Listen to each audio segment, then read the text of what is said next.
Shalev-Gerz, in some senses, in terms of herself as a practitioner, avoids certain modes of essentialism, of which a highly detailed biography of herself is one method.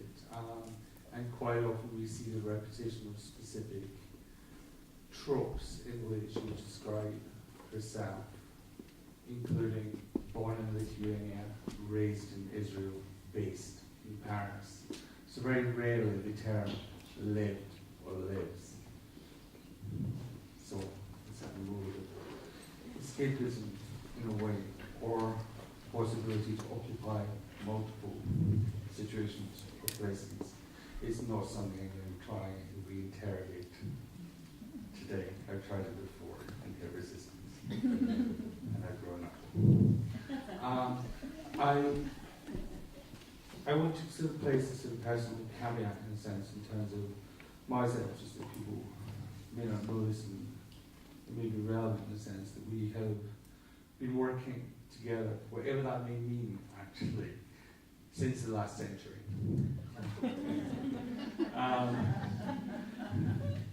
And we began working together pre-millennium in 1998.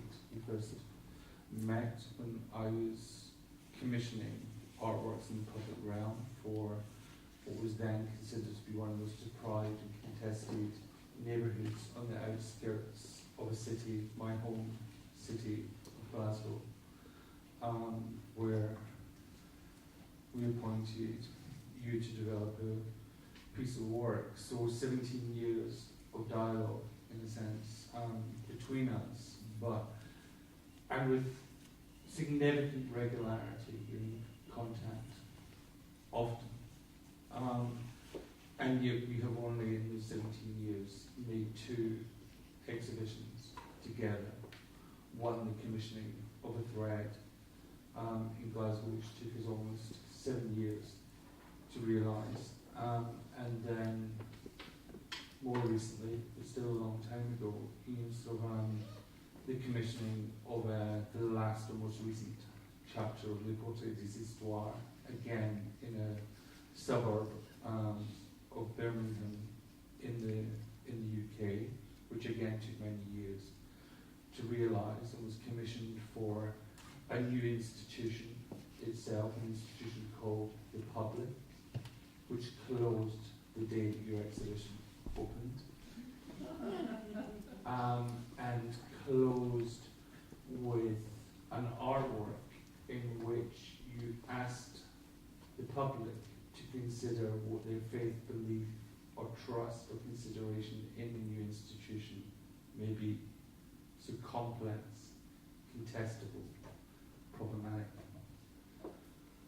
In order to just sort of place a possibility to begin, I want to quote or to paraphrase more accurately a consideration by the theorist and new friend Yuri Rogov on the question of access and accessibility, terms that we often hear within the museological frame or in terms of art institutions. And as you identified yesterday, Marianne, as a curator, there is a potentiality now that the education team are closer to the capacity to be able to address the public than the curator these days, and that they seem to be better articulating those relations than the curatorial dynamic.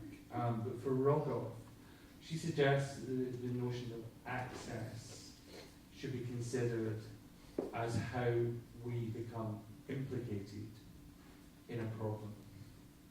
And then secondly, that accessibility is the vehicle or means by which we become implicated.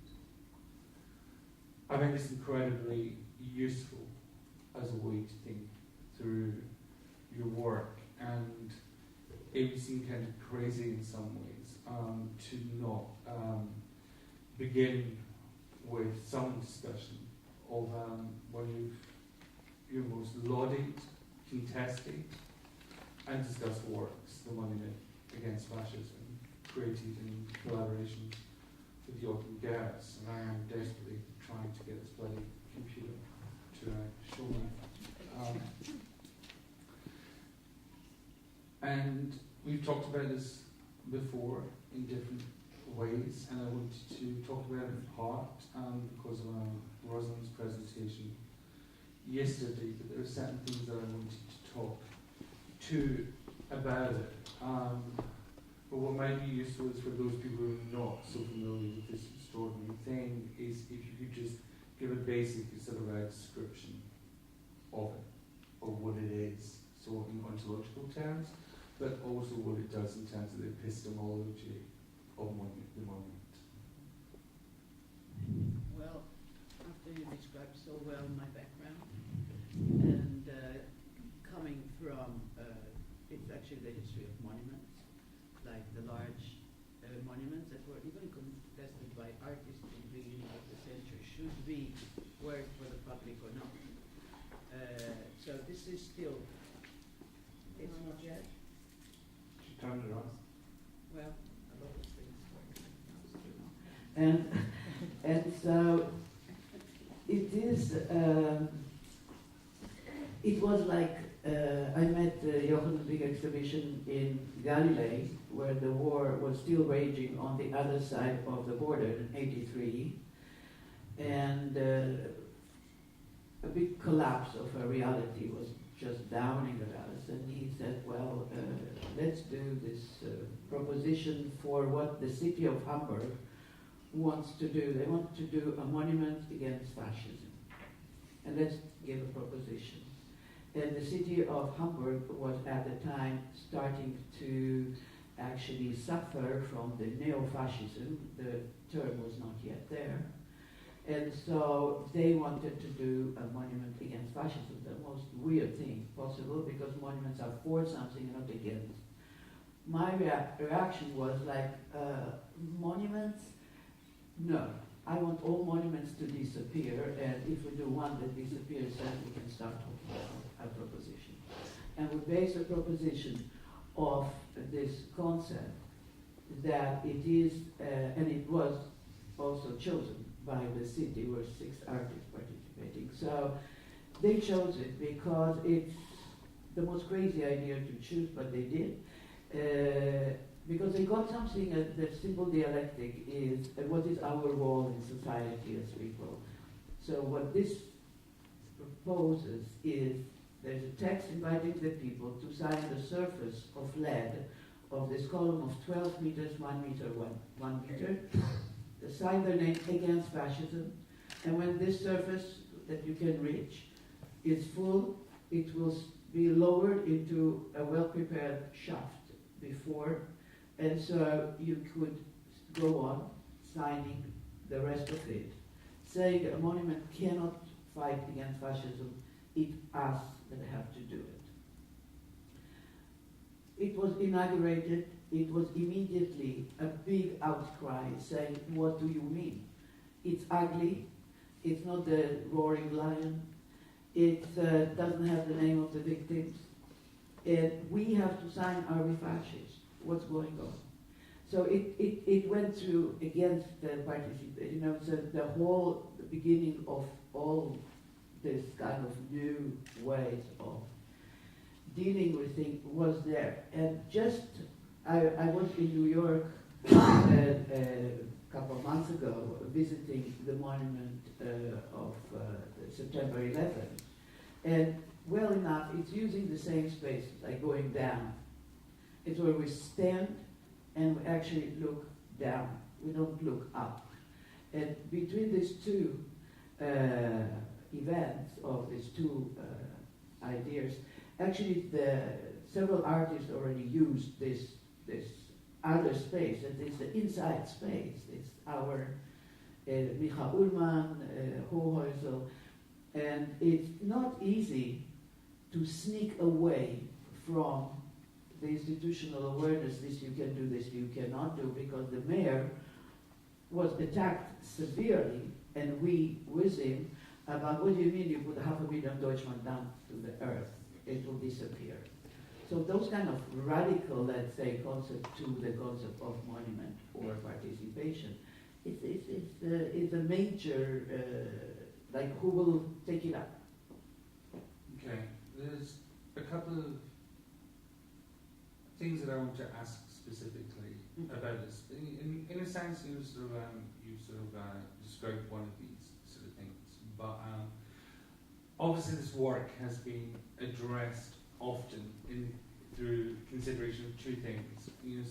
Firstly as anti-monument, and then later, including by James E. Young, who's written often on the relationships of monumentalism to the Holocaust specifically. But later he also described it as counter-monument. And I understand that you're incredibly generous with people who write about your work, and you don't control it at all. You allow them to think their way through it. But what I want to try and interrogate is this an anti-monument? Is it counter-monument? It's like, for me, it's a monument. It's a monument of an act. And when he wrote about it as anti-monument, I was furious, actually. And I was very furious, and a couple of years later, we were at the same panel, and I asked him publicly, regretted deeply, because he kind of stole it. But he's in the business of monuments. He was sitting in the monument construction in Berlin, where there was so much against it to happen. It's a huge, huge, huge story. So, and now he was in so he found this new idea of counter monument, saying imaginary, there is one monument that, who showed it, about the two, and then you do a second monument. Yeah, right? So you do a counter monument. This is what James said, a counter monument. But this one maybe was a counter monument to all monuments, or, because he didn't precise yet. But it's very hard for him, even with the word counter monument, actually.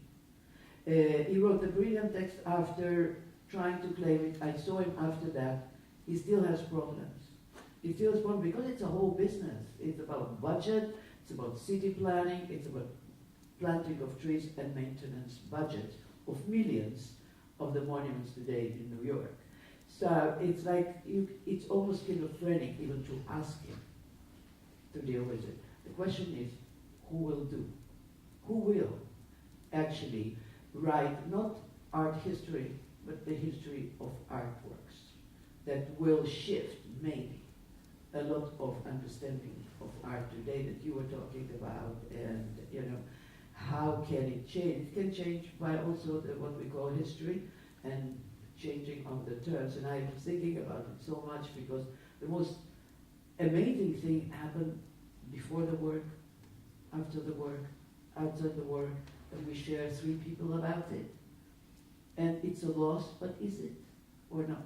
So those kind of thought often happen, And so we share it, we disseminate it, can we? And yes, we foster certain new ideas that maybe resemble or not, more or less what artists did from the beginning of time, is leave a certain kind of...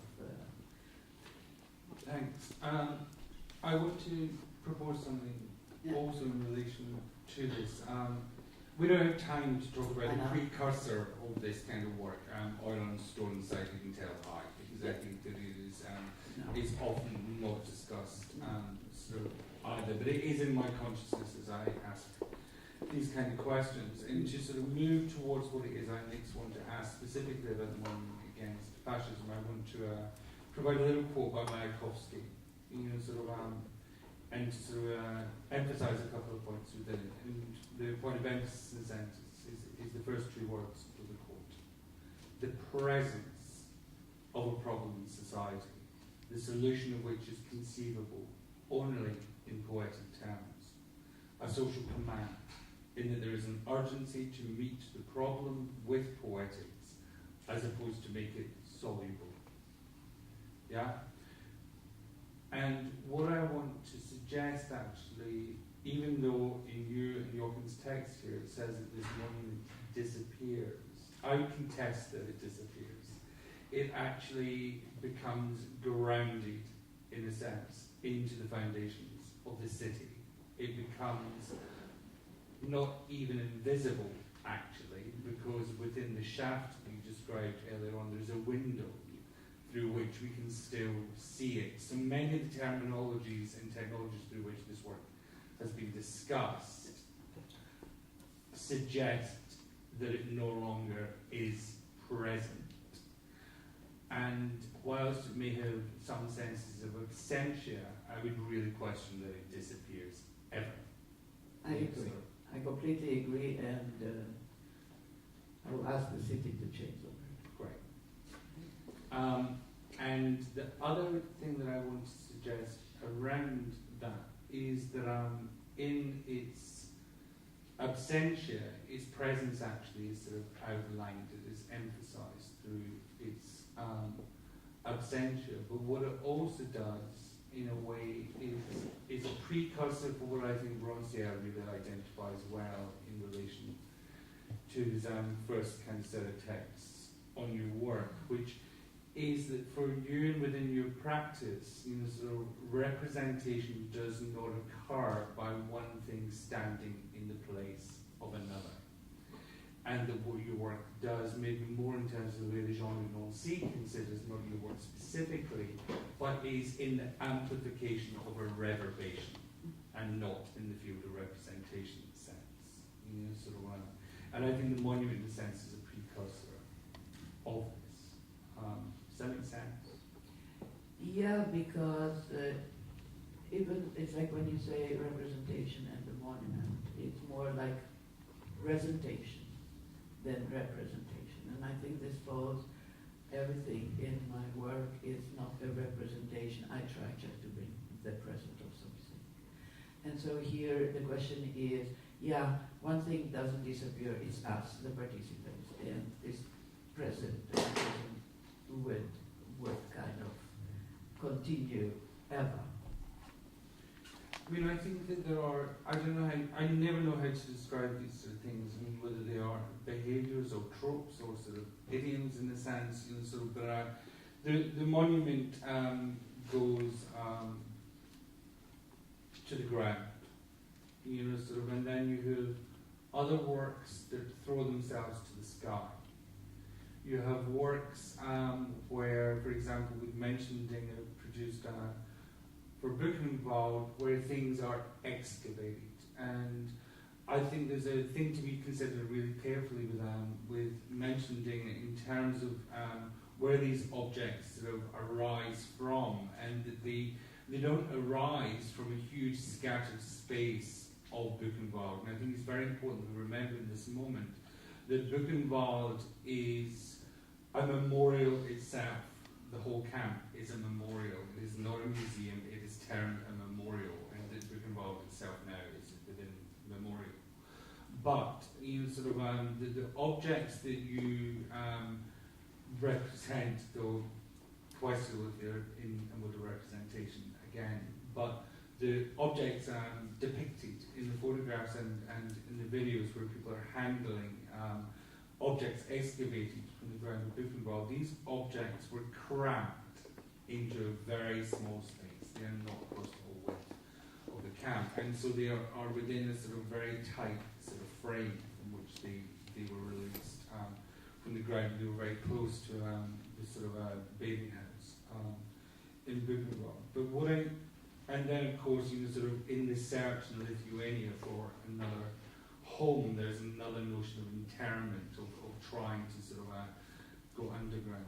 But I'm curious about this sort of space that occurs between ground and sky, in a sense, because it reoccurs through many, many works, actually. You film people against skies, you film people grounded, you release objects from the ground, and then you place other things into the ground. Well, this is more or less something we find everywhere that has no identity, that has ground and skies And it's kind of two materials also, or two spaces that you can find everywhere, and that we are related, kind of, about the erectness. And I think, I need a big sky, and it's with the feet of the ground if possible. But it's a nice idea, I didn't think about it.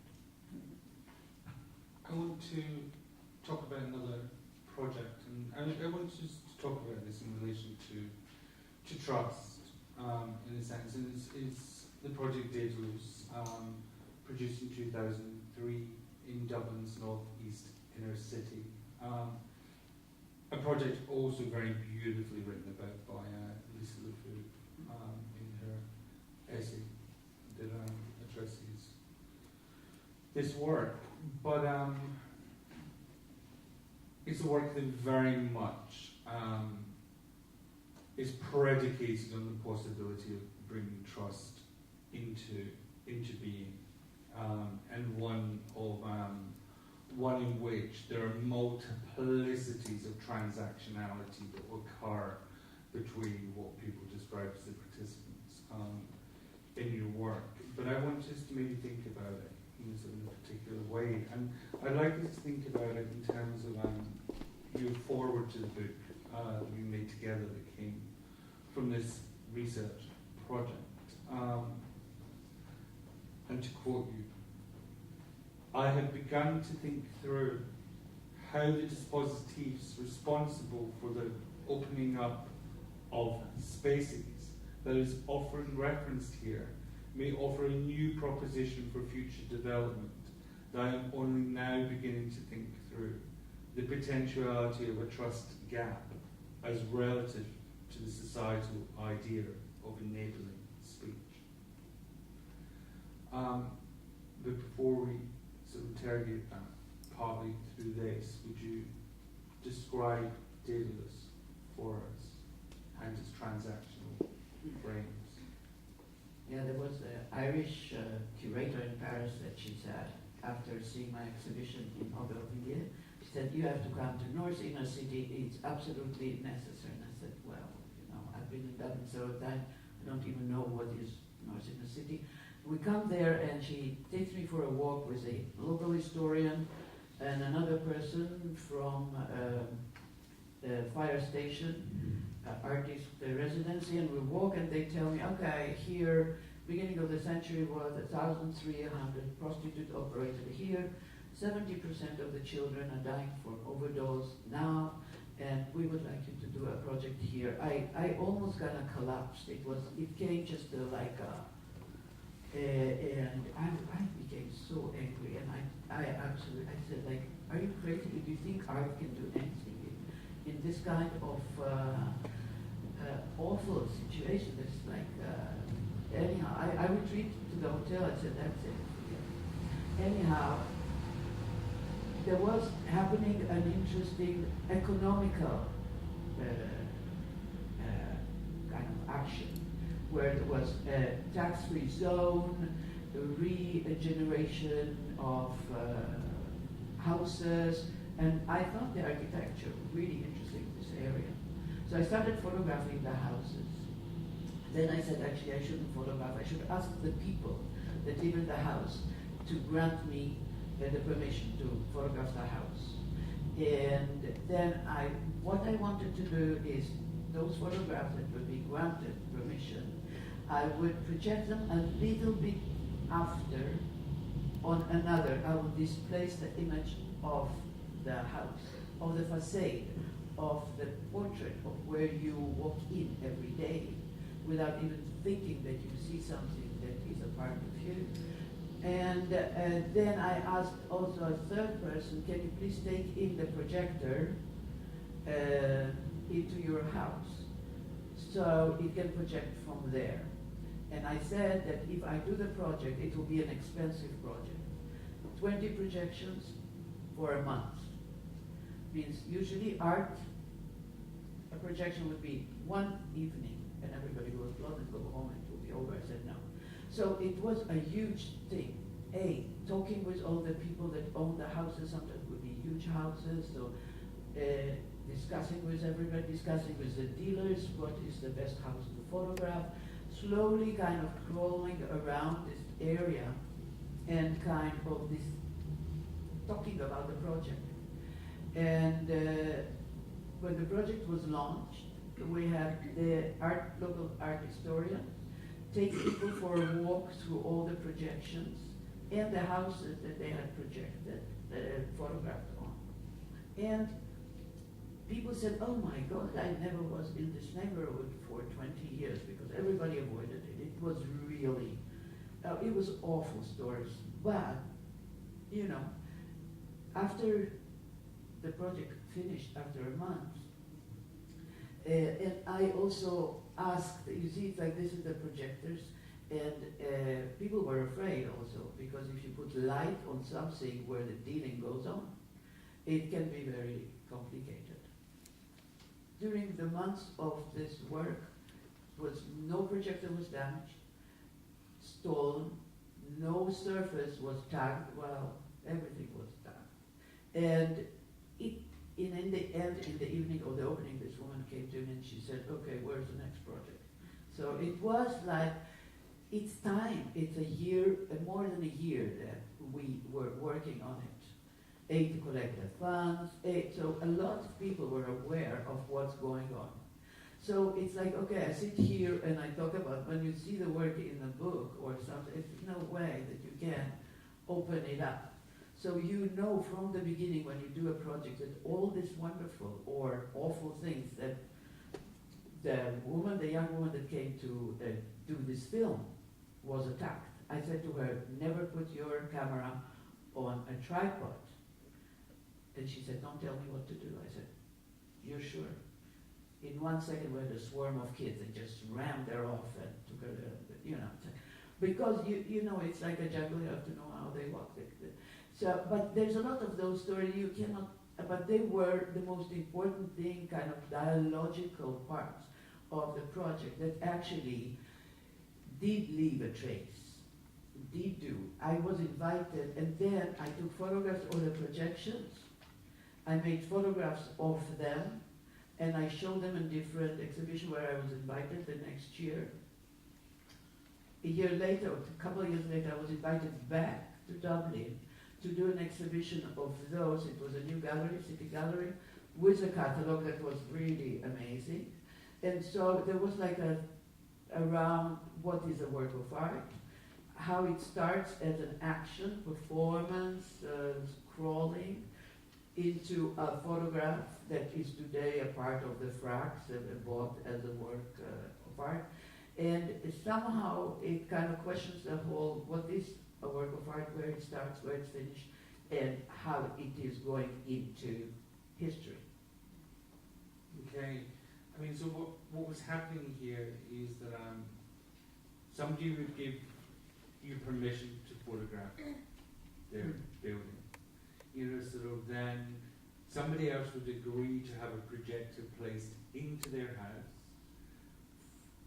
which would project onto somebody else's building. So a displacement, a layering of one place on top of another, in a community which is incredibly vulnerable to the notion of surveillance, and are constantly under surveillance in multiplicities of ways. And what I'm very curious about always with diddles, specifically, I think this runs through your work, but is with you address, in a sense, what we could maybe call visual anxiety. So the distrust of appearance, in a way. You know, sort of, and in a sort of moment where we are fearful of surveillance or of being watched, there is this alternative thing of how are we to be made visible when we are afraid to be looked at, in a sense. This is, you know, sort of, this kind of complex interface of these two things. But the other thing that I think is happening within the sort of premise of visual anxiety is that it's connected to a fear of ambiguity, in a way too. And what I think is potentially interesting about dataless in a sense is that it plays on these three things in a sense. One, surveillance. Two, sort of can you allow yourself in your fear of surveillance to be watched?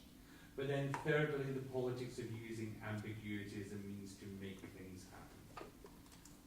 Or to also make a monument of the state of affairs right now, kind of capture it. What is the state of affair? Are we, well, maybe are not used to be in the light, or watched, or listened to, or it's kind of, these questions come up, and for me it's very interesting always to try to state what is it there that is right now, and is it possible to shift? Is it possible to not?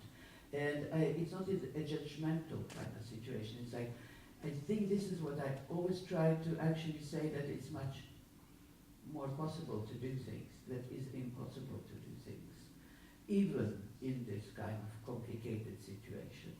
But the state of affair is very important, I think, because if you don't sum up a state of affair in a work of art or book or in all these tools that we have of expression, I don't think we can continue, kind of.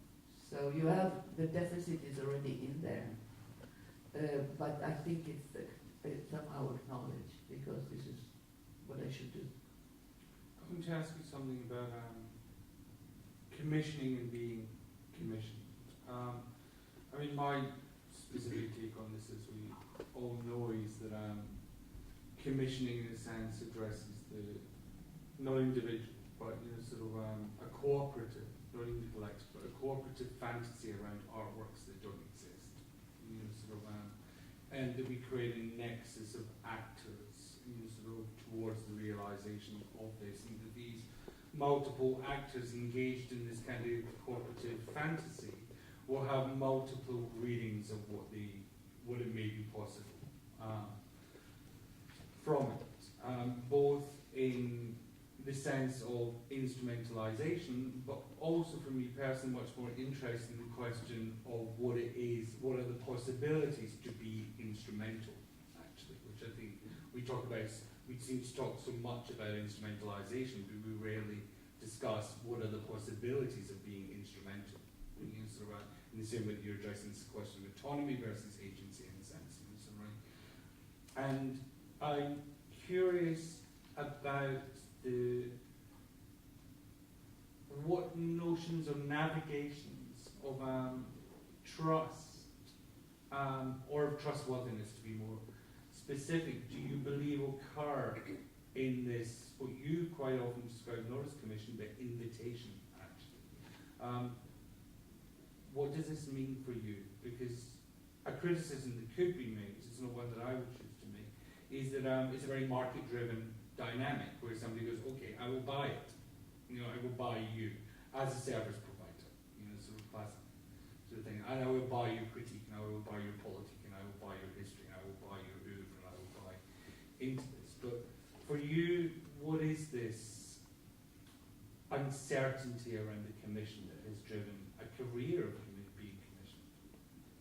I think the commission is one of the most important part in art, because it engages two bodies, two people, and their imagination, kind of, and reality comes in between as the third voice. But I do believe in that, because all my, let's say, career or life is about this meeting, this people, and then I meet another person, and they all imagine, oh yeah, she can do this one, oh great. So it is more like a situation where the commission is a part of where we stop, and we try to realize something. And historically, this were always kind of, we don't know in the caves maybe, but I believe there was something like that, for sure. And so the commission is something that is actually addressing your engagement as an artist, your position as an artist, and to work towards a realization of her work. So for me it was always important, and as a woman artist, for me it was also like an invention of an economy, kind of, how I operate and how I invite the other to the table, and sometimes also don't take anything for granted. What is a budget? Who should pay? Why should they pay? Like here in Dedalus, like, okay, you want it? Good. 20 projectors, this is the budget. Very complicated technically. It should start with the light, it should go away at this time. You know, just trying, they think it's possible. Okay, let's see if it's possible. Let's see. So it is a revealing space that the creative art, what is artwork, what is maintenance of it, what is, you know, what is the reality of how a work should operate, and how I am to be addressing an idea in it too. So for me, a commission is a very important thing. But it takes many, sometimes I commission the city in Berlin. I actually commissioned the city. I said, well, you should have this work. And they said, what a great idea. You know? And everybody said to me, Berlin is a poor city, it's 97 I'm talking about, it just forget about it, doesn't happen. I said, what do you mean? There is somebody that is paid a salary called cultural of this quarter. I said, good. There is a problem here that I think, me and an art, it was a place called Judengang, and nobody knew what it is. I said, I'm an artist, I want to do a work that I have no idea what to do, and I want to ask all the people that live in this vicinity, what should I do? And they thought it's a great idea, and we did it with a very not big budget, but I commissioned the city, and in the way that the people that lived there came to it and continued the work after I went away. Judengang was also a highly sort of longitudinal, durational, processual sort of project. It was another kind of project which took many years to sort of manifest itself, shall we say, and which kind of continued, which leads me to this kind of question of time in a sense, because it's for you both a material, politic, you know, sort of, but it is also a modus at the same time. You work incredibly thoroughly, but also longitudinally. And sometimes things happen very fast and urgently, and sometimes quite slowly. And I'm curious about what these, let's just call them velocities, but always speeds, you know, sort of in a sense. What is the dynamic in the act of being commissioned, which one can quite often find comes with milestones, you know, sort of key moments, etc. What is it in this notion of commissioning you're trying to familiarize yourself with through the act of investigating time and temporality? Maybe I don't want to fail. Maybe I want it to be, to come to being, and you have to negotiate with it. So I don't have a lot of projects that didn't happen if they started. So maybe it's that. And maybe it is like when you look at the stone, it took like thousands of years to compress, you know, so there is different notions of time that you have to take in account. So for me, it's kind of, I'm pretty realistic in this way, and sometimes things happen that kind of, by chance, you can say, that will make it slower. And then you say, oh, wow, it's slow now. So, okay, we let it be when it has the time to come back, and we do something else, and then it comes back. And so, there's not a lot that you can do and push, and, you know, things kind of have their time. And you say, like, you know, we went through a project like, you know, it's like disappeared, it appeared, it came back, and it's still there, and it's like, and I always think about, it may be also tied with what is permanency, that I don't think permanency is, I always negotiate permanency. I have one of the permanent work, the first video permanent work in Sweden, when they said, oh, you do a permanent work, I said, sure, but can we make an agreement now that permanency is 5 years, and after 5 years we'll meet again and see if they wanted 15, I wanted 5, and so now it is already almost 15 there, means like we met several times to see if we still want it. So it's like, this is also a part of the commission, it's also time. Yeah, I understand. I mean, that happened with, I don't know what the hell I was doing at the time when I think back on it, but, you know, sort of, a thread was, you know, sort of your first permanent public work, actually, after the monument, right? In your, you know, sort of, and I must have said some ridiculous kind of personal ego about I will be the commissioner of the first permanent work by Shalev-Gerz after the monument against sort of fascism.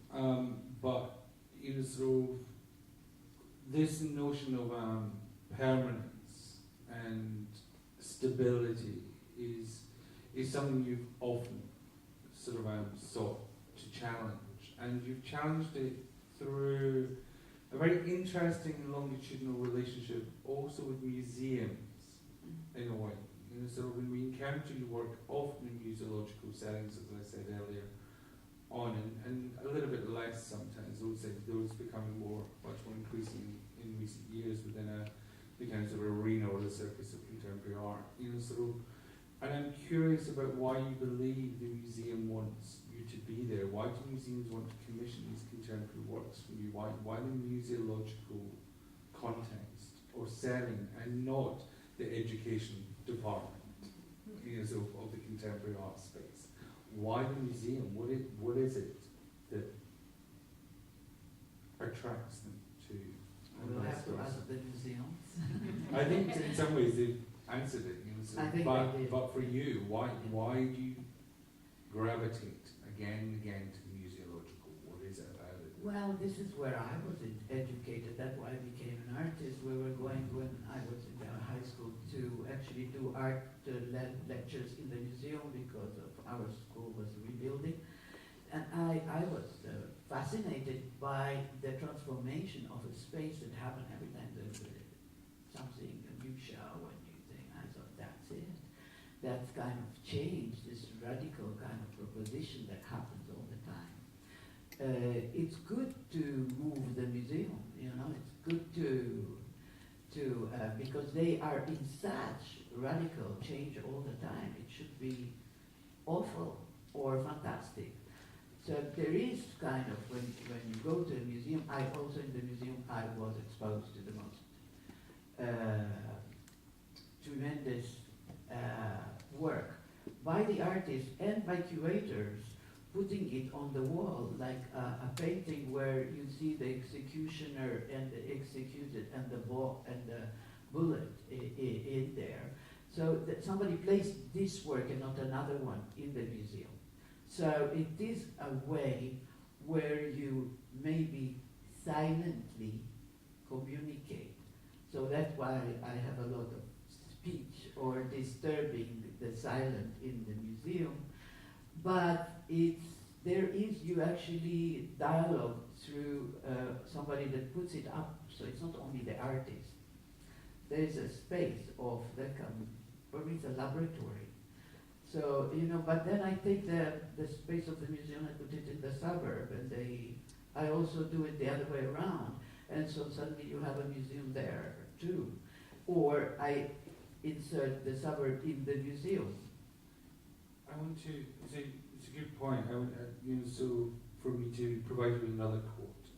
And I want us to maybe talk about this in terms of this sort of question of participation and the extension of invitation in a sense. Because, you know, sort of you're invited, you know, sort of to be hosted, etc. And then you cascade the notion of invitation into another kind of sort of set of dynamics through the technology of invitation and participation. But it's a quote from Derrida in 2003.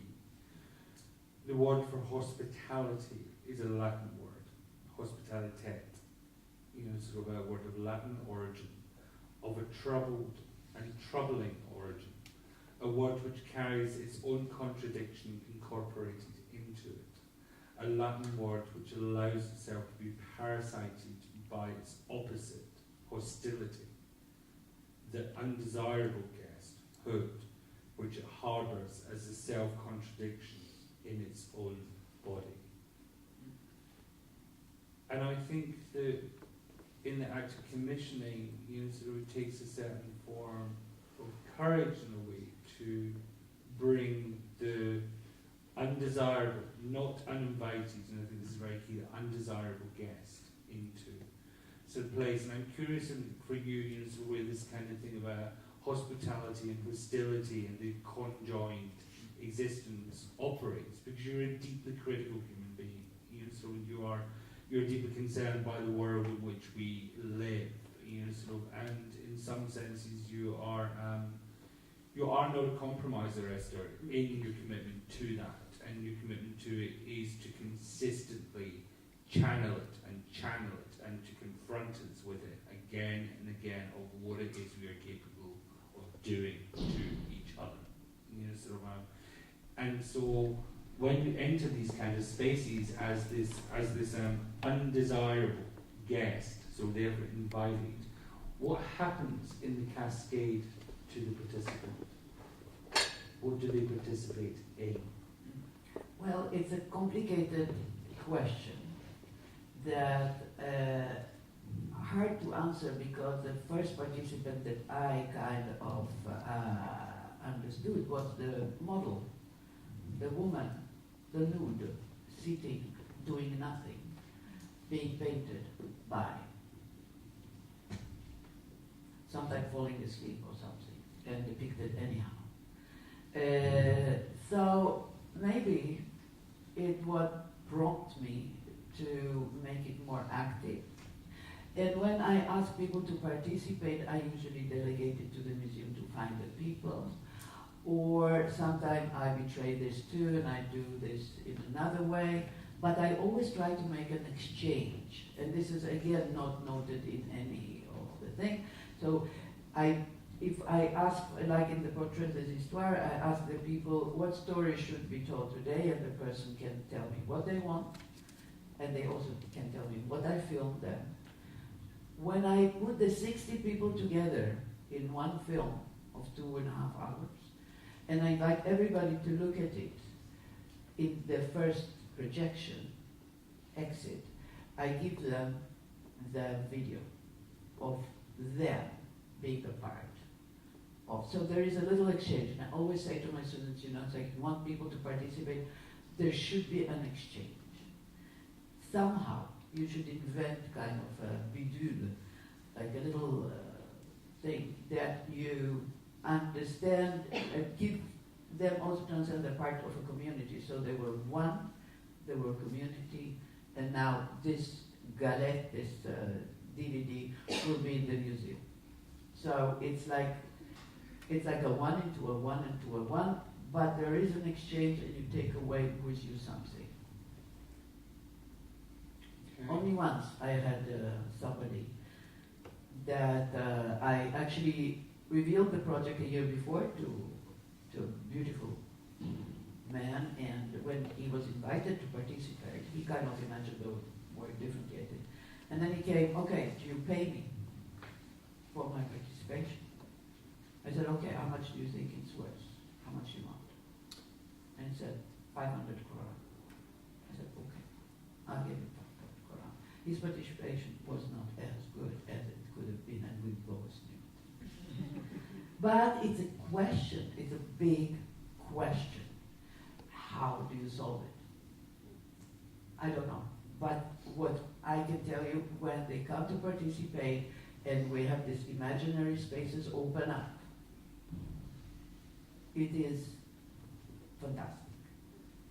But this one, it's something I'll remember, I'll never forget that. That puts in question of what is participation and what do we do, what is the payment in a commission, And what is a society? Maybe we should be given money so we can do only what we want. We are free from that. So, you know, but there is limits and there is questioning and there is formulation that can be taken by museums, by other bodies to elucidate and to complicate what is a commission. If there is participation, that the word participation is always very funny for me because is it participation or is it also act of solidarity? How do you, what kind of word are still missing, right? Because you said a monument is a counter-monument, anti-monument. There's so much to be done for what happened in the last, let's say, 60 years in art that needs new terminology, new understanding, new like inclusion, exclusion, what is a work of art, what is, it's enormous, I think, what we went through. It's like so hard even when you teach and you say, okay, do you know this work? What do you know of this work? What do I know of this work? Do we talk to the artists and people from the museum? It's so rare to have this kind of situations, meeting places, So I think museums are grappling with it. I think the educational part of what I experienced in the last 15 years is extraordinary. The people that work in the educational part in museums. I had a ball in my exhibitions now with what the educational people did in the museum. They were fantastic. It's unreal. It's absolutely fun. You don't do catalog of what they do, but they do wonderful works. There is a lot of new spaces that exist, and we take it for granted. And there's more and more people go to the museums. Actually, hurting. It's like huge. So maybe it starts also with this little word of trust that you as an artist give to whatever arises in you when you're confronted to a place or a commission or this. Because this is where I thought I came in the end of the book and maybe outside of the book right now. It is like you are, as an artist, not only committed to trust what arises in you without and not changing it and betraying it, but you're actually responsible how the same thing arises in the visitor, in the museum, and in the others. So it is about the arising that we take commitment. I want to ask you one last thing, something, again, that we've sort of discussed intermittently over the years of our working relationship, but it still concerns me.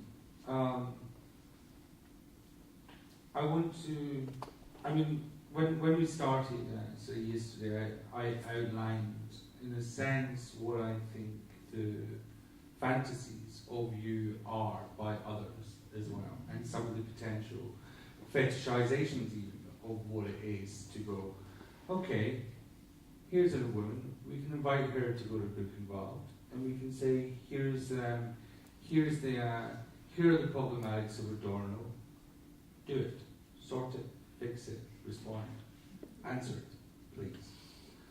And so there is this sort of consideration of, okay, we will go to her for this, and we will position her here, and then we will move her here, and we will move her there. And sort of, I don't really necessarily want to answer this in autobiographical perspective, and there are many practitioners operating these complexities, of which you are but one. But why is it that we know so little about the emotional landscape of the people who work in this way? Why is it that we know how they think, but we still don't know how the notion of David Bowman's idea of the felt, not the thought, but the felt contributes to artistic practice? Why are we so poor in this? Yeah, no space there that was defined by anybody yet. We talked about are we used to be in the light of something? We're not. So it's like about our emotions. It's like what triggers and what is the trigger. It's a great question, you know, because it's actually like when I came into Barnard, he said, okay, like go do it, said the director, and when I looked at all the people, and actually they are interesting. And all the existing artworks as well, because let's not pretend that mentioning is the first artwork to exist in Gothenburg either, because there are multiple monumental works. Yeah.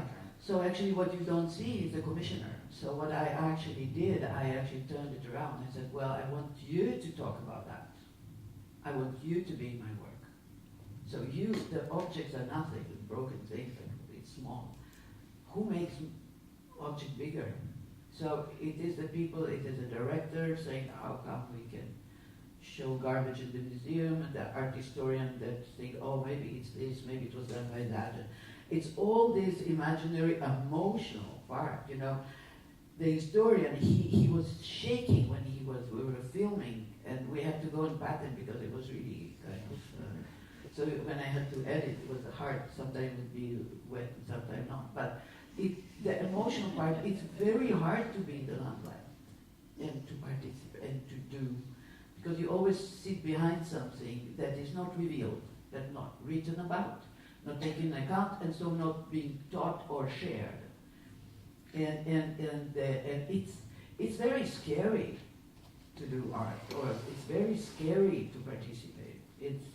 If you could kind of do the outline of that, it's something to negotiate or to invite it to be, and then give it space, I think.